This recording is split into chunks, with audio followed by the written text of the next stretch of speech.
Bienvenue sur le podcast des Montessori 7, Montessori à la maison. Je suis Anne-Laure Schneider, formatrice Montessori et maman de 5 enfants instruits en famille. Ma mission, c'est d'aider les parents, les assistantes maternelles, bref, tous ceux que dans notre communauté nous appelons des souricettes, à mettre en pratique la philosophie Montessori chez eux, avec leurs enfants ou les enfants qu'ils gardent. Dans ce podcast, nous parlerons donc de pédagogie Montessori, mais aussi de discipline positive, d'instruction en famille, ce que l'on appelle aussi l'école à la maison, de co-schooling et de bien d'autres choses encore. C'est une journée bien pluvieuse pour vous parler de jardinage et de moments passés à l'extérieur. Si vous tendez l'oreille pendant ce podcast, vous risquez d'entendre le bruit de la pluie sur les fenêtres à côté de moi. Mais bon, il faut rester un petit peu optimiste et se dire que oui, les beaux jours vont revenir. C'est malheureusement les giboulées de mars habituels qui font que il y a des périodes de pluie qui alternent avec des périodes de soleil.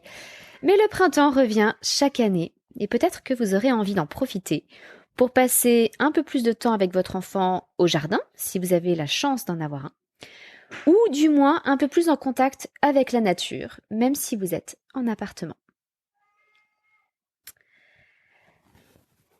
Nous allons voir différentes choses pendant ce podcast pour vous aider justement à initier un peu votre enfant au jardinage dans une approche montessorienne. Alors je parle d'approche montessorienne parce que d'un côté, la pédagogie Montessori travaille les sciences naturelles en partant du concret, en partant de la nature, du temps passé à l'extérieur, au contact avec les plantes, etc. Mais à côté de ça, Maria Montessori n'a jamais défini ou prôné une méthode de culture spécifique et je ne vais certainement pas vous dire la permaculture c'est Montessori ou quoi que ce soit d'équivalent. Donc ce que je vais m'efforcer de faire durant ce podcast, c'est de vous donner des éléments pour adapter le jardinage à vos enfants à travers 3 points importants. Avant tout, comment aménager un coin spécifique pour que l'enfant puisse jardiner. Ensuite, quel genre de choses planter. Et enfin, que faire et comment réagir si vos enfants se retrouvent un petit peu dégoûtés par le contact avec la terre ou par tous les petits animaux qu'ils vont forcément rencontrer en essayant de cultiver différentes choses. Donc voilà ce que je vais m'efforcer de faire. En revanche, je vous laisserai totalement autonome pour rechercher par vous-même la méthode de culture qui vous conviendra le mieux. La culture en carré, la permaculture, etc. Il y a toutes sortes de choses qui existent. J'aime beaucoup, pour ma part, les livres du potager du paresseux, qui me convainquent tout à fait scientifiquement et que je trouve de grande qualité. Mais je ne suis absolument pas compétente pour vous aider à faire pousser quoi que ce soit. Je suis moi-même une parfaite débutante en la matière et voilà, j'essaie de m'améliorer, mais je ne vais certainement pas vous donner des conseils pour faire pousser vos tomates. Donc si vous cherchez ce genre de conseils, allez sur un podcast de jardinage, mais si vous cherchez plutôt les aspects pédagogiques du jardinage, je pense que vous êtes au bon endroit. Et je vais en profiter, avant de continuer, pour remercier Fat Lolo, qui a laissé ce commentaire sur Apple Podcast, en disant « J'aime beaucoup écouter ce podcast. Je ne suis pas d'accord avec toute la pédagogie Montessori, même si je n'en connais pas tout, mais j'aime la découvrir plus avec ce podcast. C'est un énorme travail qui aide à l'initiation à Montessori et à l'application quotidienne. » Merci beaucoup Fat Lolo et je suis ravie que nous puissions nous retrouver dans cette communauté sans nécessairement partager exactement les mêmes idées ou les mêmes convictions, sans être forcément des puristes Montessori. Ça me fait extrêmement plaisir qu'on puisse malgré tout se retrouver, échanger avec respect, courtoisie et simplement retirer le meilleur de ce que les autres ont à nous offrir. Essayer d'apprendre des autres plutôt que de critiquer ou d'être amer. J'apprécie beaucoup quand dans une communauté, on peut avoir des idées différentes, mais échanger avec respect. Revenons-en donc un petit peu au jardinage. Comme je vous le disais, je vais commencer par aborder les aménagements que vous pouvez faire pour initier votre enfant au jardinage. avant tout, et c'est pour le coup vraiment quelque chose de propre à la pédagogie Montessori, plutôt que de faire participer votre enfant à toutes les tâches de votre potager familial ou de votre micro-jardinage familial, si vous n'avez que 3 jardinières sur un balcon, je vous recommande de créer un coin qui sera réservé à votre enfant. Ça peut être 1 mètre carré dans votre jardin, un petit carré de potager, ou ça peut être simplement une jardinière en appartement. Pourquoi cela va-t-il être si important d'offrir à votre enfant son propre coin, qui va lui être réservé et dont il va être seul responsable? La première chose qui sera importante, c'est de ne pas mettre de pression sur le résultat. Aucune importance si les radis de votre enfant ne poussent pas jusqu'à maturité, ou s'il les laisse trop longtemps et qu'ils ont pourri au moment où il les sort de terre. Aucune pression sur le résultat, ça n'est pas le but. Mais si votre enfant devient responsable de ce petit coin ou de cette jardinière, eh bien, il va découvrir justement ce que c'est que la responsabilité. Et la responsabilité, c'est que nos actions ont des conséquences et que ces conséquences, il faut les assumer. Si je prends soin de mes plantes, que je les arrose, que je leur offre la bonne luminosité, que je leur apporte une bonne terre, etc., et que je respecte leur rythme de développement, exactement comme pour un enfant, eh bien ces plantes vont grandir, se développer, devenir saines, et ensuite m'apporter de la nourriture, par exemple, si ce sont des légumes, ou de la joie, si ce sont des fleurs. Ça, ce sont les conséquences positives d'actions positives. Mais si je néglige mes plantes, si j'oublie de les arroser, si je les laisse brûler en plein soleil toute la journée, ou si au contraire elles sont dans un coin beaucoup trop à l'ombre, si je les arrose beaucoup trop, bref, si je ne leur apporte pas ce dont elles ont besoin, eh bien elles vont mourir, tout simplement. C'est l'apprentissage des conséquences naturelles. Il n'y a pas meilleure instructrice, je dirais, que la nature. La nature ne laisse rien passer, elle ne pardonne rien, et elle nous montre immédiatement les conséquences de nos actes. Enfin, ça aura pour avantage de permettre à votre enfant de commencer à prendre soin du vivant et lui apprendre combien il est important de prendre soin du vivant en prenant moins de risques que si on lui confie un animal. Je vous avoue que je préfère voir mes enfants faire mourir des plants de radis que de laisser mourir un poisson rouge ou de laisser dépérir un autre animal à qui on ne donnerait pas suffisamment à manger. Le végétal se recycle sans cesse. Je vous avoue que je préfère largement ce genre de conséquences naturelles qu'une conséquence sur un animal. Donc ça peut être une première étape lorsqu'on sent que notre enfant n'a pas forcément encore pris la mesure de ce que signifie être responsable de quelque chose. On peut lui confier des plantes, on peut lui confier un petit coin de terre. Pour permettre à votre enfant de le cultiver, ce petit coin de terre, il va falloir mettre un certain nombre de choses à sa disposition. À commencer par des outils de jardinage, évidemment. Il n'y a pas besoin de grand-chose, surtout si votre enfant n'a pas un grand espace. Et on trouve aujourd'hui très facilement de petits outils, parfaitement adaptés à la taille de l'enfant. La plupart des magasins de jardinage grand public, même les grandes surfaces, vous proposent souvent des petits lots avec un petit râteau, un petit plantoir, voilà, avec 2 ou 3 petits outils de jardinage, des tabliers adaptés aussi pour que votre enfant ne se salisse pas, et des petits arrosoirs à leur taille, parce qu'évidemment ça va être une difficulté aussi pour eux, que de pouvoir arroser leurs plantes. Donc au-delà des outils et du tablier, justement ça va être le deuxième point important, il faut que votre enfant ait un accès à l'eau pour pouvoir arroser. Alors, vous avez plusieurs possibilités. Dans le jardin, peut-être que votre enfant peut accéder au jet d'eau, peut-être qu'il y a un petit robinet dans le jardin qui serait à sa taille. Mais sinon, peut-être aussi que vous avez un réservoir à eau de pluie dans lequel il peut récupérer de l'eau avec son petit arrosoir. Franchement, une simple poubelle mise par terre pour récupérer l'eau de pluie, ça fait tout à fait office de bac de récupération d'eau de pluie. Et vous n'avez qu'à prendre une petite poubelle pour que votre enfant puisse récupérer l'eau avec son arrosoir dedans. Si vous êtes en intérieur, évidemment les contraintes ne vont pas être les mêmes, mais vous pouvez essayer malgré tout de laisser accès au robinet à votre enfant. Alors il y a plusieurs possibilités.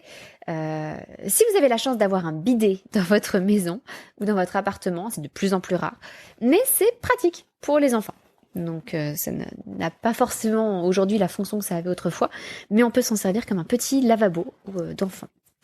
Vous pouvez sinon utiliser des rallonges de robinet, ça existe aussi, pour faciliter les choses pour votre enfant, pour qu'il puisse mettre l'arrosoir de façon à récupérer l'eau du robinet. Mais souvent, la difficulté, c'est que les enfants n'ont pas accès au robinet lui-même. Donc, vous pouvez avoir à ce moment-là tout simplement un bac d'eau ou une fontaine à eau que vous laissez remplie à la maison. On trouve des fontaines à eau un peu partout, il y en a chez Ikea par exemple, où il y a simplement un petit robinet à tourner, très simple pour les enfants, et il peut remplir son arrosoir avec. Ça n'a pas spécialement besoin d'être de l'eau potable, le tout est que ce soit de l'eau adaptée pour le jardinage, donc vous pouvez très bien, je ne sais pas, réutiliser l'eau de cuisson des pâtes par exemple, pour ce bac spécifique qui sera réservé au jardinage. Il faut simplement bien expliquer à votre enfant que ça n'est pas de l'eau potable. Donc voilà.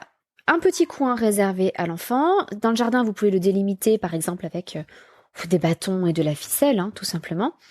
À la maison, ça peut être une jardinière, quelques outils à la taille de l'enfant et l'accès à un point d'eau avec un petit arrosoir pour qu'il puisse arroser ses plantes. Mais que planter ? Alors, je vous ai bien dit, je ne suis pas une spécialiste du jardinage, mais il y a quelques critères qui peuvent être intéressant à prendre en compte. Le plus simple, à mon humble avis, ce sont les radis. Parce que les radis offrent des résultats vraiment rapides. C'est une plante qui est motivante, parce que les enfants peuvent semer les graines et en quelques jours, commencer à voir une petite tige pousser.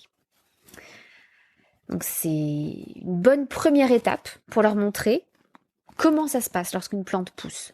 Une fois qu'ils auront vu que leurs radis poussent, ils seront peut-être plus patients avec d'autres plantes pour attendre de les voir se développer. Parce que certaines plantes mettent longtemps pour germer sous la terre avant de pouvoir totalement sortir. Alors vous pouvez aussi montrer la germination et faire germer les plantes dans du coton avec de l'eau par exemple, dans des pots en verre transparent, pour que votre enfant puisse voir ce qui se passe et ensuite les planter dans la terre et votre enfant du coup aura une meilleure idée de ce qui se passe sous la terre avant que la tige ne sorte à la lumière du jour. Donc les radis, en tout cas, ça fonctionne très bien.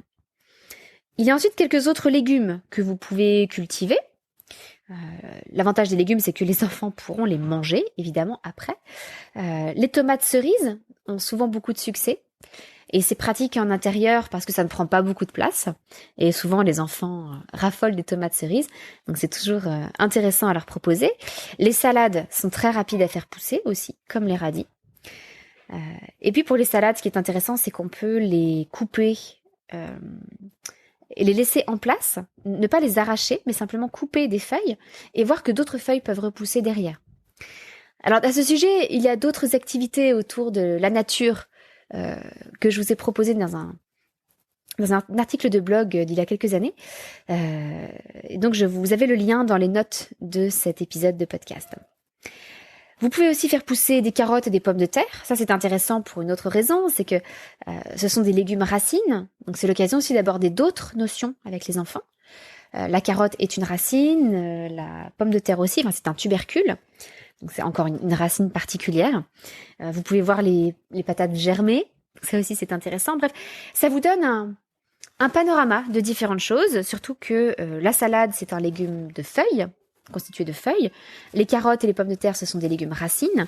Les tomates cerises, ce sont des fruits. Voilà, donc ça vous offre différentes choses à montrer à votre enfant pour lui expliquer que les légumes, ça recouvre beaucoup de choses très différentes. Un dernier légume qui fait partie des légumes feuilles que vous pouvez cultiver, ce sont les épinards. Pourquoi les épinards ? Là, c'est plutôt la maman qui parle. C'est que souvent, les enfants sont un petit peu réticents devant le goût amer des épinards. Et le fait d'avoir cultivé ses propres légumes motive souvent davantage les enfants pour goûter de nouvelles choses. Et si ce sont leurs épinards, il y a plus de chances qu'ils aient envie d'y goûter. Au passage, une petite recette simplissime pour les épinards, plutôt que d'acheter des épinards hachés en supermarché ou des épinards surgelés. Prenez de vraies feuilles d'épinards, il suffit d'arracher, de prendre la feuille, d'arracher la tige, qui en fait est le pétiole de la feuille, pour être exact. Et puis de mettre toutes les feuilles dans une poêle, vous mettez un filet d'huile, un petit peu d'ail, et vous laissez revenir ça dans la poêle. Alors c'est un peu frustrant parce que vous mettez énormément de feuilles et à la fin ça vous donne quelque chose de tout petit parce que les feuilles rétrécissent énormément avec l'eau qui s'évapore.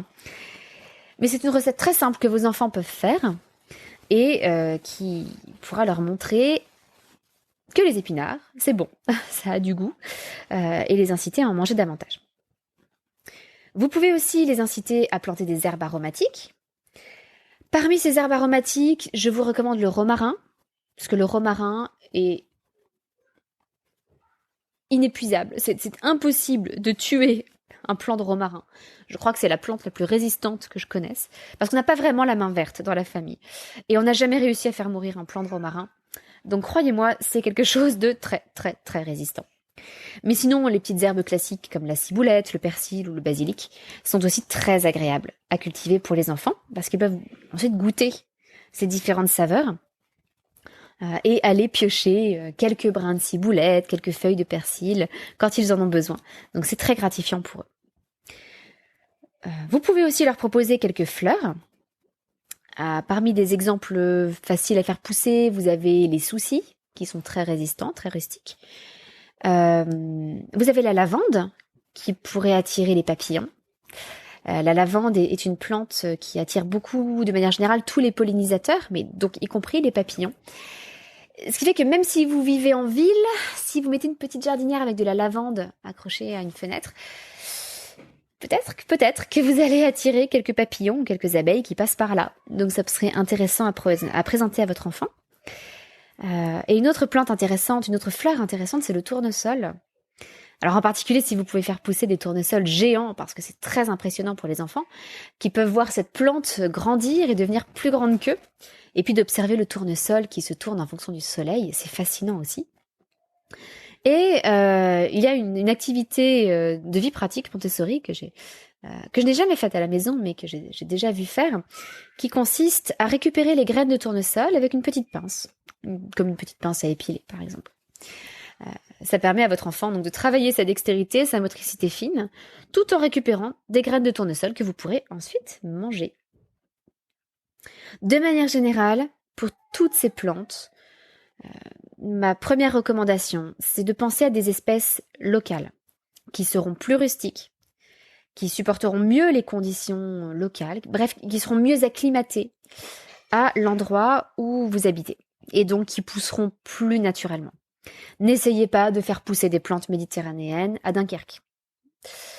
Si vous avez la main très verte et que vous avez beaucoup de chance, peut-être que ça fonctionnera, mais ça n'est pas gagné. Dernier point très très important, c'est de faire attention aux plantes toxiques. Alors, en France, sachez que très peu de plantes présentent des risques au toucher. Alors, certaines plantes présentent des risques d'allergie ou des risques de réaction cutanée si on les touche, mais rien qui fera mourir votre enfant, pas en France. En revanche, il y a des plantes qui peuvent faire mourir votre enfant s'il les ingère. Et il y a aussi un danger si votre enfant touche des plantes et, d'une manière ou d'une autre, met ensuite ses mains à la bouche. Parce que du coup, il va se retrouver à ingérer des substances parfois très toxiques. Et beaucoup de plantes qui ne seront pas toxiques pour un adulte se retrouvent toxiques pour des enfants parce qu'ils sont plus petits et que des quantités plus faibles peuvent suffire à les intoxiquer.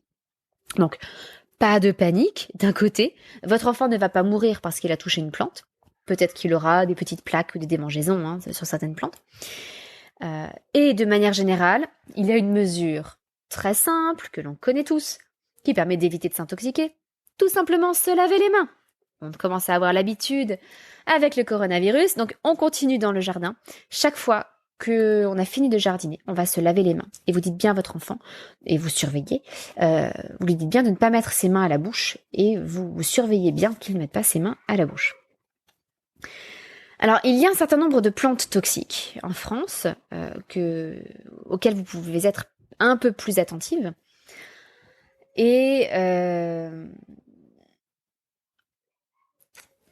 certaines de ces plantes peuvent être trompeuses, c'est-à-dire que ce sont des plantes en apparence tout à fait innocentes, très communes, et qui malgré tout peuvent être dangereuses.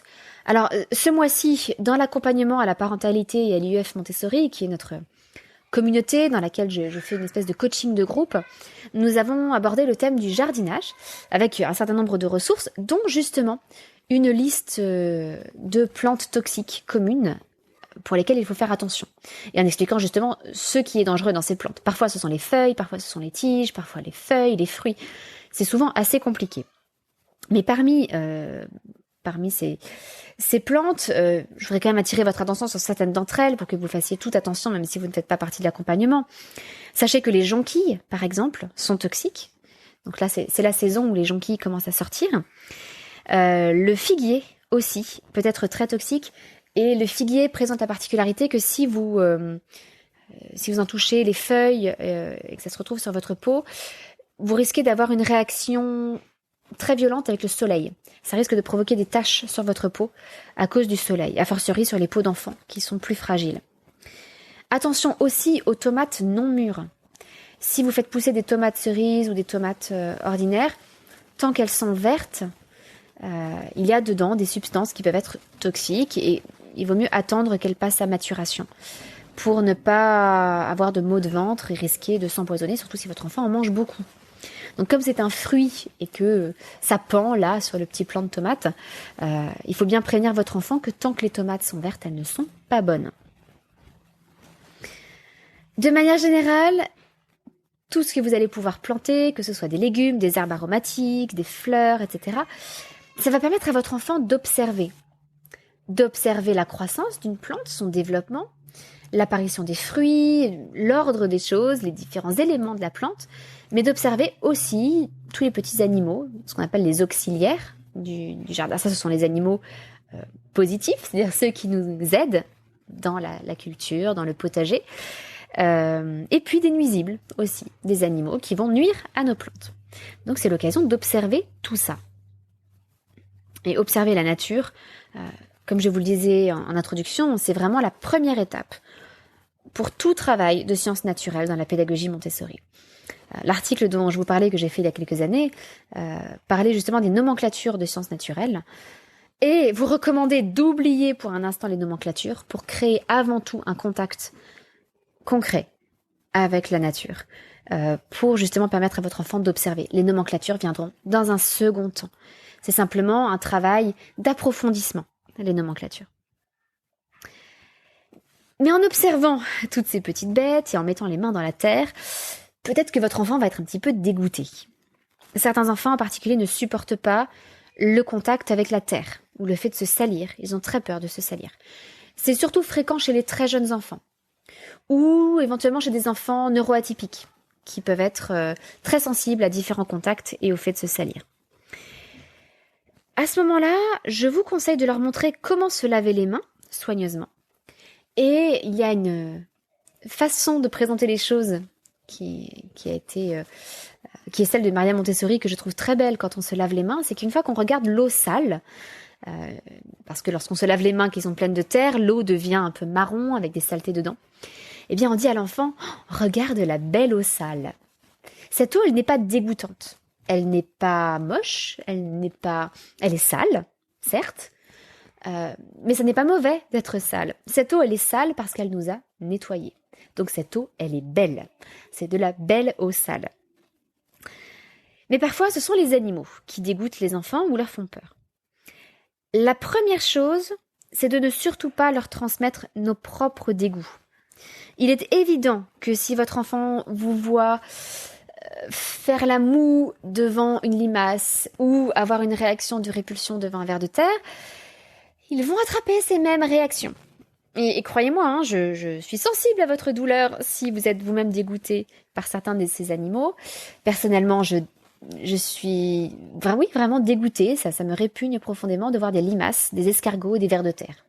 Tous ces petits animaux qui sont gluants et qui me dégoûtent. C'est comme ça. Mais justement, je prends sur moi-même et j'essaie de faire un effort particulier lorsque je vois ces petits animaux dans notre jardin pour ne surtout pas avoir l'air dégoûté devant mes enfants. Et nous sommes allés à la pêche durant nos dernières vacances. Et justement, j'ai aussi mis un point d'honneur à essayer de dépasser mes propres répulsions en accrochant moi-même des vers de terre sur nos hameçons. Croyez-moi, ça n'était pas mon moment préféré, mais voilà, il faut apprendre, nous aussi adultes, à dépasser nos répulsions. Mais justement, c'est plus facile de dépasser nos répulsions quand on met en valeur le rôle de chacun de ces petits animaux dans la nature. Maria Montessori les appelait les petits balayeurs de la nature, et je trouve ça très beau. Ils ont tous leur rôle à jouer.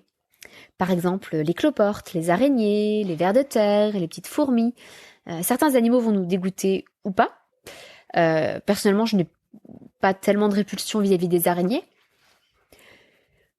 Mais c'est le cas pour beaucoup de gens. En revanche, comme je vous l'ai dit, moi, ce sont les vers de terre. Mais quand on sait que les vers de terre, tout le travail qu'ils font pour décomposer les éléments végétaux qui sont morts et enrichir la terre grâce à ces éléments, eh bien, on peut présenter les choses de façon différente à nos enfants. Et leur dire, par exemple, lorsqu'on creuse un petit peu dans la terre pour planter quelque chose et qu'on découvre un ver de terre, oh, cette terre doit être très riche parce qu'il a des vers de terre. Alors ça me fait rire aujourd'hui parce que chaque fois que mes enfants dans la nature voient des petits vers de terre sortir, c'est devenu leur réflexe. Ils s'exclament oh, la terre doit être super riche ici. Et ça me fait rire parce que c'est simplement ma réaction à moi pour éviter de paraître dégoûtée qu'ils ont adopté. Mais du coup, eux, ils sont ravis de voir des vers de terre dans leur potager. Donc tant mieux pour eux. Bon, moi je suis toujours pas ravie, mais je me fais une raison. Une fois qu'on a mis en valeur le rôle de chaque chose, essayez de comprendre leur rôle dans le cycle de la vie, le cycle de la nature. On peut aussi encourager les enfants à les observer et essayer de mieux les connaître, peut-être en faisant des recherches sur eux aussi. Parce que souvent, le dégoût disparaît lorsqu'on devient un peu plus familier avec ces différents animaux. Par exemple, nos enfants qui avaient un peu peur des cloportes, parce qu'avec à certains moments de l'année, il y a des cloportes qui sont attirées par la chaleur et rentrent chez nous, et certains dans la chambre de nos enfants, ce qui faisait peur à certains à un moment donné. Mais en apprenant davantage de choses sur le cloporte, ils se sont un peu familiarisés avec cet animal et maintenant ils n'en ont plus peur. Par exemple, est-ce que vous saviez que le cloporte n'était pas un insecte, mais un crustacé? Le cloporte fait partie de la même famille que le crabe, le homard, etc. Parce qu'il a une carapace. Et même s'il vit sur la terre ferme, il a quand même besoin d'humidité, parce que c'est un crustacé, justement. Saviez-vous aussi que les cloportes se roulaient en boule lorsqu'ils avaient peur? Est-ce que vous avez déjà observé un cloporte qui se roulait en boule? Alors, lorsqu'on a parlé de ça avec mon fils aîné, il a immédiatement fait le rapprochement avec, je crois que c'est le tatou qui fait la même chose. Et du coup, c'est devenu pour lui un animal amusant, intéressant, au même titre que le tatou. Donc n'hésitez pas à encourager vos enfants à observer ces animaux. Et vous verrez que petit à petit, si vous ne leur transmettez pas vos propres dégoûts, si vous mettez en valeur le rôle de ces animaux dans la nature, et que vous les encouragez à observer ces animaux, vos enfants n'auront peur d'aucun de ces animaux et ne seront dégoûtés par aucun d'entre eux. Souvent, ce sont des peurs et des répulsions acquises, on n'a pas de raison particulière d'avoir peur d'un cloporte ou d'un ver de terre. Alors, dans notre accompagnement à la parentalité à l'IEF Montessori, nous avons abordé beaucoup d'autres choses, évidemment, pour compléter tout ça. J'ai fourni en particulier toute une liste de ressources autour du jardin, des idées de livres, des images classifiées. On a proposé en particulier des images classifiées des auxiliaires de la nature, justement pour connaître un peu mieux tous ces petits animaux comme la coccinelle ou certaines chauves-souris qui préservent les plantes de certains nuisibles. Nous avons aussi réalisé un calendrier de plantation et de récolte pour que les enfants puissent savoir chaque mois ce qu'ils peuvent faire, ce qu'ils peuvent semer, planter, récolter ou consommer, parce que c'est important aussi. Dans l'accompagnement, il y a aussi des images classifiées sur les outils de jardinage. Et voilà, plein de ressources autour du jardinage et du potager. Une liste aussi de plantes toxiques auxquelles faire attention avec nos enfants. Donc si ce thème vous intéresse particulièrement, eh bien peut-être que c'est le moment ou jamais de nous rejoindre dans l'accompagnement pour rejoindre une communauté de parents qui veulent s'inspirer de la pédagogie Montessori au quotidien, aussi bien dans la parentalité que dans l'instruction qu'ils peuvent donner à leurs enfants, à la place ou en complément de l'école. Vous savez que j'aime bien finir ces épisodes par les activités qui plaisent à nos enfants en ce moment, et je vous avais promis de vous parler un petit peu plus des activités des plus grands. Et justement, cela fait plus d'un mois, sans doute plus d'un mois et demi même, que notre aîné, François, guette avec impatience le passage du facteur tous les jours, dans l'espoir de voir arriver des colis. Pourquoi ? Non pas qu'il ait passé commande de quelque chose, mais tout simplement parce qu'il récupère les cartons, en ce moment, pour nous préparer un exposé sur l'armée romaine. Et alors, je n'ai pas le droit d'aller voir ce qu'il fait sous sa table dans sa chambre. Il a caché tout ça par un rideau pour nous en faire la surprise, mais je pense qu'il est en train de fabriquer une armure romaine avec tous ces cartons. Donc j'ai très hâte de voir le résultat. Mais de manière générale, avec les 6-12 ans, je trouve ça formidable de les voir s'intéresser à des sujets précis, faire des recherches dessus, se plonger dans les livres et accomplir des projets liés, des projets de bricolage ou autres, comme celui que nous prépare actuellement François.